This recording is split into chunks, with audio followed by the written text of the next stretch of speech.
We continue our discussion to the point that in your article you speak about the importance that we should not do things for people, but we should actually do things with people.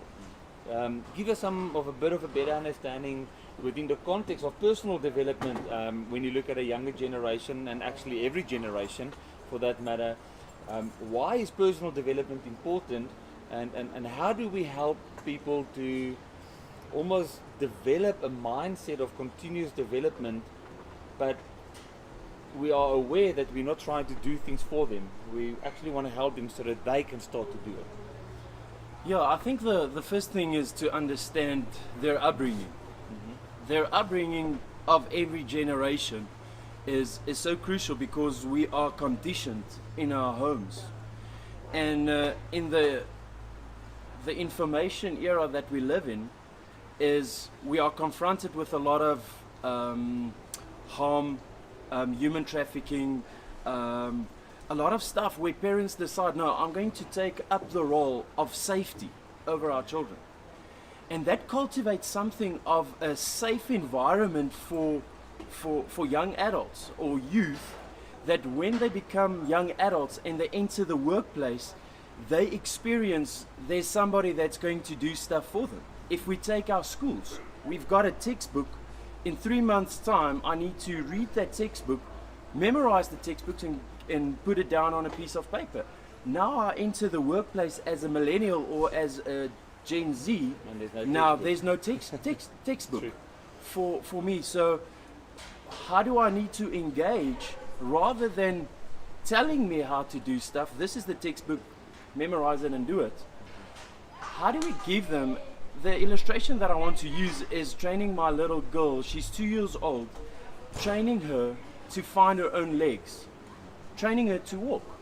And I think in our environments is exactly the same. And as organizations, we need to cultivate, not do stuff for them, but actually give them the responsibility to find their own legs in leadership or their own legs in their workplace, that rather doing it for them. How can we coach them and ask certain questions and let them come to a discovery or a conclusion in how this is the way I will do it, rather than telling them this is the way you should do it.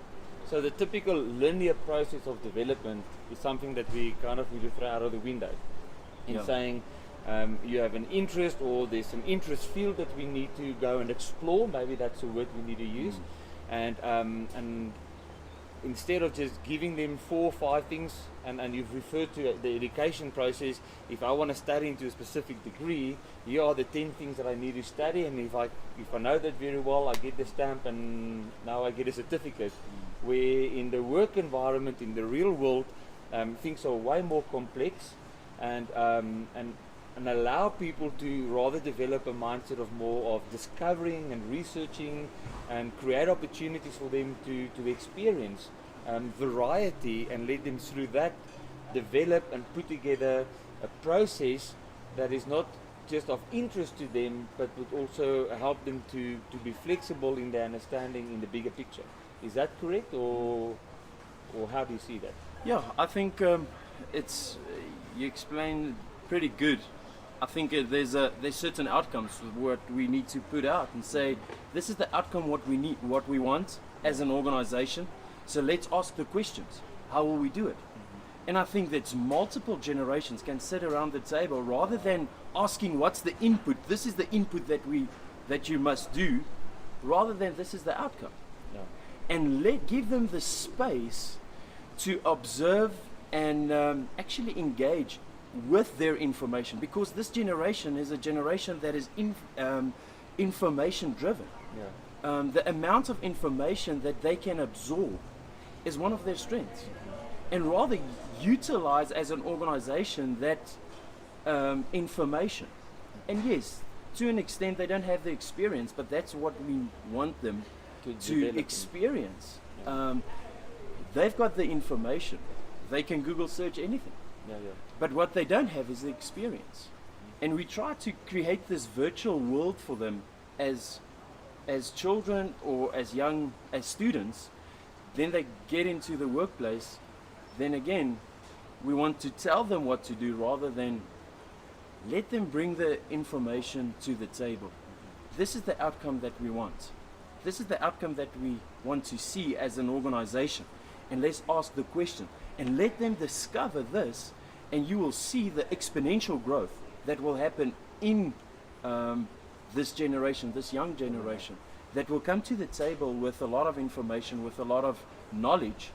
And then if we give them the space to experience that, we call it innovation. Oh, yeah. It's to put information together from different areas, combined, and now we're entering a new era, which is the innovation era. And great leaders in this next season to come will create that environment for innovation to happen. So would you say, and I have 2 kids as well that are still in school,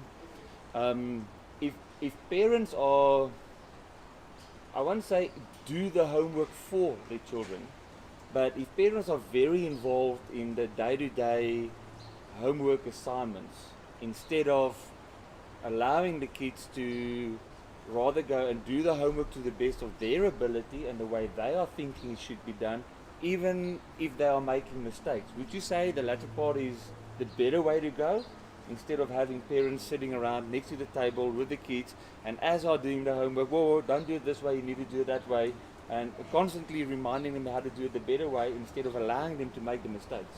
Do you guys encourage mistakes, or do you prefer to limit the mistakes? I think we learn from our mistakes. The problem is we put a value on what we do right and do wrong. And it's not true. No. In leadership, we can make mistakes as leaders. So rather, let him make the mistake. And in that mistakes, our best lessons in life is learn from our mistakes. And there's a story I want to share, and it's a short story. One of our friends, his child I think is in grade 4, and his spelling is really bad. So he has to write an essay, and he wrote this essay, and his dad took this essay and he realized this is bad. His child's not going to make it.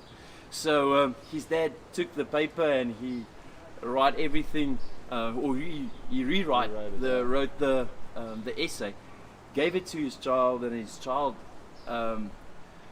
wrote it in his own handwriting, gave it to the teacher, and the teacher phoned the dad and he asked this is really good, I gave him an A, but I know he didn't wrote this. And he said yes, it was pretty bad. And the teacher said something which is so profound. It said, you have given in or handed in a really great essay, but the problem is you just stolen a lesson for your son, that a moment where the teacher and the child could engage and say, this is a mistake, but this is how you fix it, and what can you do differently. And I think in this, and also with that, we steal the evaluation and the critical thinking and the problem solving by doing stuff for them. So we are the problem solving, we are the critical thinking for our children, rather than let them make the mistakes. Sit back and let's evaluate what happened and what was the result and how can we do it better.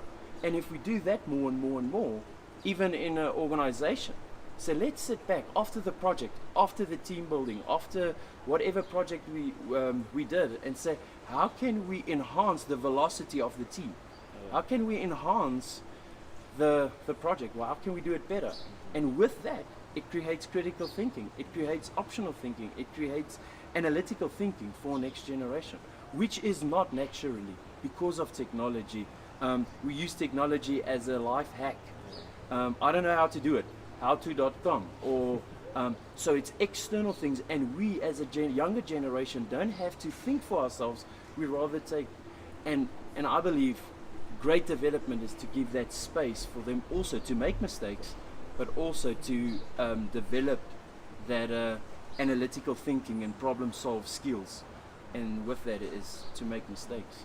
Yeah, I think it's a great opportunity, you know, even for every organization and every company out there that's intentional about the personal development part of their employees, and in the process be open enough to say, you know, let's take on a new research field and allow everyone to come to the table with whatever they can find as they have gone out and explore, and be open for the mistakes and actually encourage people to fail, encourage people to make mistakes, even in their personal development, because I think it's exactly what you said. It's through those mistakes that we learn, and it's through those mistakes that we grow. So in our organizations and in our businesses, important to be intentional about personal development, but in the same time be open and almost embrace failure, embrace mistakes.